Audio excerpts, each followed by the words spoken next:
பாடல் 74. சென்ற பாடல் நயனங்களே என்று முடிந்தது. இந்த பாடல் நயனங்கள் என்று தொடங்குகிறது. இந்த பாடலில் மீண்டும் அபிராமியின் சிறப்பை கூறுகிறார்.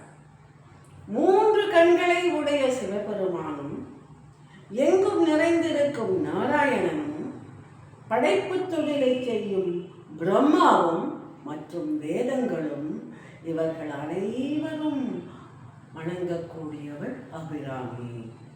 அப்படிப்பட்ட சிறப்பை பெற்ற அபிராமி, அவளுடைய தாள்களே சரணம், அவளுடைய திருவடிகளே சரணம் என்று பற்றி கொண்டிருப்பவர்களுக்கு இந்திரபோகமே கிடைத்தாலும் அதை வேண்டாம் என்று சொல்வார்கள்.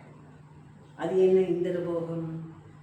தேவலோகத்தில் ரம்பை, ஊர்வசி, திலோத்தமை போன்ற அப்சரஸ்கள் நடனமாடிக்கொண்டிருக்க அதை ரசித்து கொண்டு தங்க சிம்மாசனத்தில் அமர்ந்து கொண்டு எல்லா சுகபோகங்களையும் அனுபவித்துக் கொண்டிருப்பது தான் இந்திரபோகம்.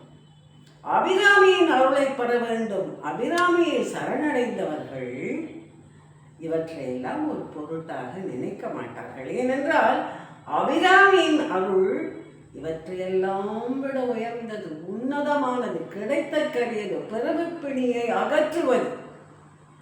அப்படிப்பட்ட அடியவர்களுக்கு இந்திரபோகம் எல்லாம் வேண்டுமா என்று கேள்வியாக கேட்பார். வேண்டுமா என்றால் வேண்டாம் என்று பொருள். அபிராமியின் அருள் தான் வேண்டும், மற்றவை எல்லாம் அவர்களுக்கு ஒரு பொருட்டே இல்லை, அடியவர்களுக்கு பொருட்டே இல்லை என்று கூறுகிறார் பட்டர்.